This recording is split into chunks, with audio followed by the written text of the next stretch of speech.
जी हां दोस्तों, शपथ के चौथे दिन नीतीश ने वो कर दिया जिसे बीजेपी ने सोचा न था। ध्वस्त हुई शाह की रणनीति। नीतीश के सीक्रेट प्लान से आखिर क्यों डरी बीजेपी? स्वागत है आप सभी का। आप देख रहे हैं द राजनीति का विशेष सेगमेंट खबर और विश्लेषण। मैं हूं जब्बार खान। तो क्या दोस्तों, भारतीय जनता पार्टी समेत मोदी शाह ने बिहार को लेकर के जो प्लानिंग तैयार की उसे लगा कि उसमें कामयाब भी हो गए, मगर शपथ के चौथे दिन नीतीश कुमार ने कौन सा खेल चला? आखिर बिहार की राजनीति में अंदर खाने क्या वाकई कुछ ऐसा चल रहा है जिसके लेकर के राजनीतिक पंडित जो मायने निकाल रहे हैं उसमें कुछ दम है?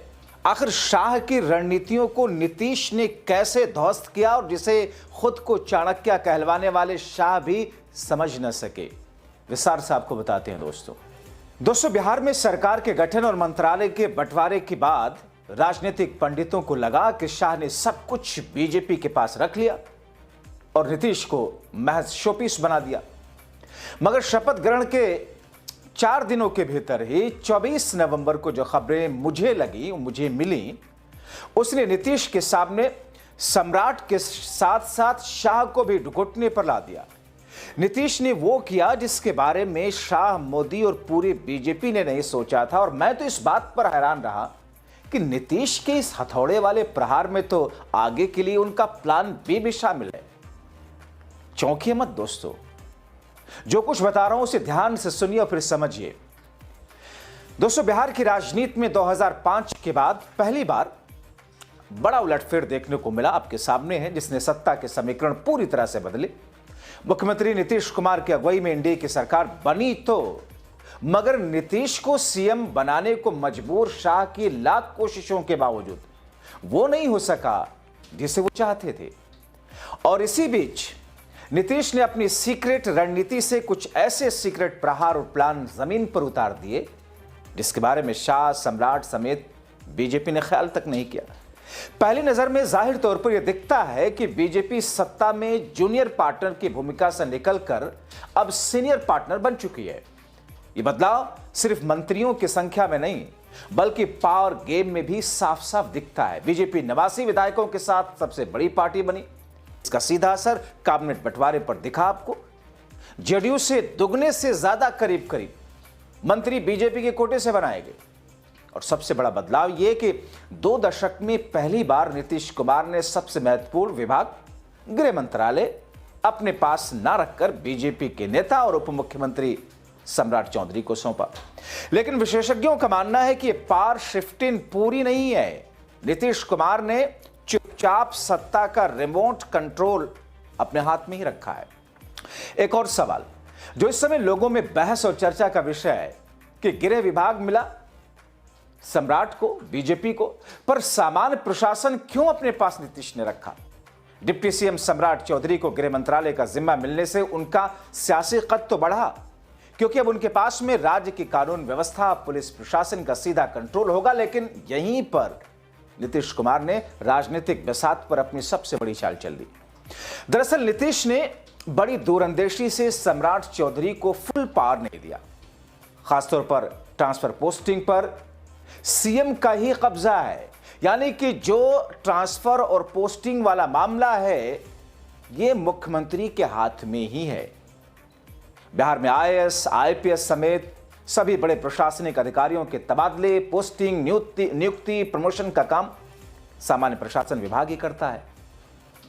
तो गृह मंत्री रहते हुए भी नीतीश कुमार ने यह जो पावर अपने पास रखा, सम्राट को वंचित रखा। एक मुख्यमंत्री नीतीश कुमार ने गृह विभाग भले ही बीजेपी को दिया, लेकिन सामान्य प्रशासन मतलब जनरल एडमिनिस्ट्रेशन डिपार्टमेंट, जिसे जीएडी का कहा जाता है, वो अपने पास में रखा है। इसका मतलब यह है कि गृह मंत्री होने के नाते सम्राट चौधरी कानून व्यवस्था को दुरुस्त करने का मोर्चा तो संभालने की जिम्मेदारी है, लेकिन पुलिस प्रशासन पर अंतिम प्रशासनिक और सियासी दबाव नीतीश कुमार का ही रहेगा, क्योंकि अफसरों का भविष्य, उनकी पोस्टिंग नीतीश के हाथ में। इस तरह नीतीश कुमार ने गृह विभाग की जिम्मेदारी बीजेपी के कंधों पर तो डाल दी, प्रदर्शन की चुनौती तो रख दी, लेकिन प्रशासनिक नियंत्रण की चाबी अपने पास रख ली। यानी कि अफसरों पर दबाव सम्राट का नहीं, नीतीश का होगा। इतना ही नहीं दोस्तों, खुश हो रहे सम्राट चौधरी के सामने 3 बड़ी चुनौतियां और आ गई। दरअसल गृह विभाग बिहार में हमेशा से सबसे चुनौतीपूर्ण मंत्रालय रहा है और इसी विभाग के सफल संचालन से नीतीश कुमार ने सुशासन बाबू की अपनी छवि बनाई। जंगल राज के कथित तौर पर उस तिलिस्म को तोड़ा। अब ये कांटों भरा ताज सम्राट चौधरी के सिर पर है और इनके सामने 3 चुनौतियां भी। कैसे? पहला, अपराध पर नियंत्रण, यानी कि बिहार में अपराध नियंत्रण की उम्मीदों पर खरा उतरना ये सीधे सीधे उनकी छवि को बनाएगा भी और बिगाड़ेगा भी।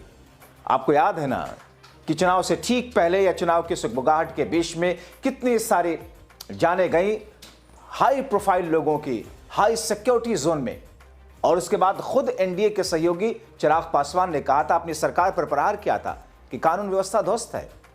तो अब तब नीतीश कुमार के पास था वो विभाग, नीतीश कुमार मुख्यमंत्री थे, लेकिन अब नीतीश कुमार गृह विभाग नहीं संभाल रहे, जिम्मेदारी बीजेपी की है।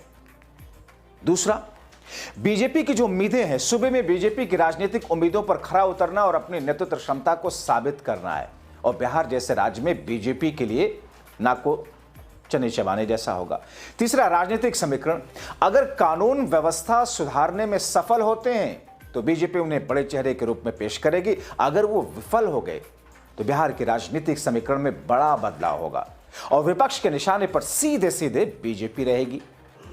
यानी कि नीतीश का एक तरीके से उनकी एक डबल स्ट्रैटेजी है, एक की आलोचना से बचना और पावर बैलेंस।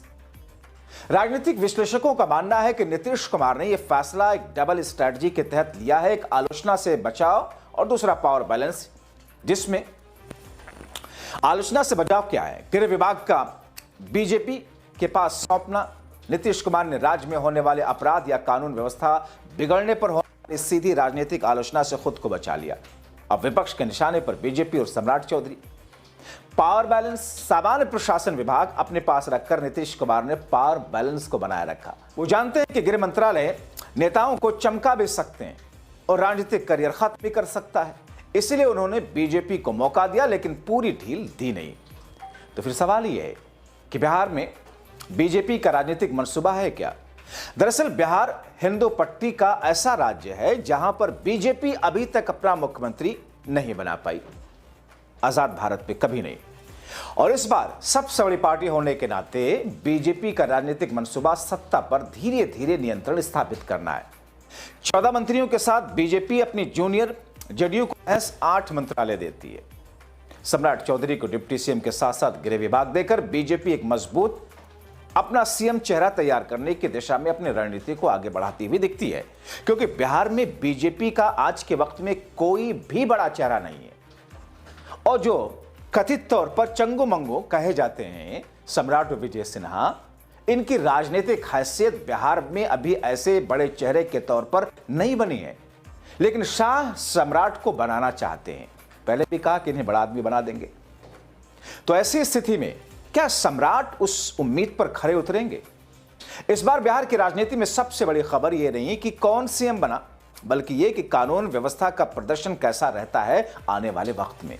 यह प्रदर्शन ही तय करेगा कि भविष्य में बिहार का सियासी रिमोट कंट्रोल किसके हाथों में रहने वाला है। तो फिर ऐसे में दोस्तों, एक तरफ वो कहते हैं ना, ठंडा करके खाना। नीतीश कुमार ने हालात देखा, हालात की धार देखी, उसके मुताबिक फैसले लिए। कई बार होता है दोस्तों, हालात के तकाजे के मद्देनजर बहुत कुछ इंसान दब कर फैसले लेता है, और शायद वही उसकी स्ट्रैटेजी और वही उसकी दूरंदेशी भी होती है जिसका फायदा उसे आखिर में आगे चल करके मिलता है। दूसरा, जिसका जिक्र मैंने अपने टाइटल में किया कि राजनीतिक पंडित इन तमाम चीजों के साथ साथ इसका लिंकअप उसी से कर रहे हैं कि इन तमाम चीजों में फेलियर होने के साथ साथ अगर बीजेपी दाएं बाएं ज्यादा क्या करती है तो नीतीश के पास में जो प्लान बी है उस पर वो आगे बढ़ेंगे। आप सोचिए कि नीतीश तेजस्वी से अलग क्यों हुए थे? क्योंकि बीजेपी की मजबूरी थी तेजस्वी के साथ से नीतीश को हटा देना, सरकार को गिरवा देना, अपनी सरकार में नीतीश को ले आना और एनडीए की सरकार बनवा लेना पिछली बार। और क्या आरोप लगा था तेजस्वी पर? भ्रष्टाचार जैसे आरोप लगा कर, जो आरोप आज तक साबित नहीं हुए।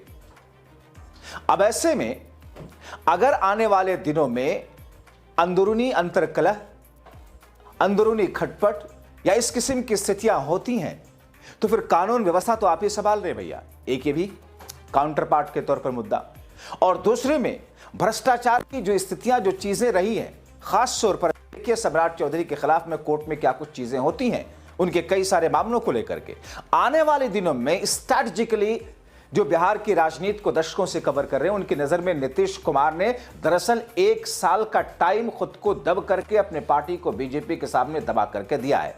1 साल के बाद में अपनी उस रणनीति पर नीतीश आगे बढ़ेंगे जिसमें बीजेपी या तो दबेगी या तो फिर नीतीश अपने बी प्लान पर आगे बढ़ेंगे। आप क्या सोचते हैं दोस्तों? अपनी राय कमेंट बॉक्स में जरूर लिखें। अभी के लिए इतना ही, शुक्रिया।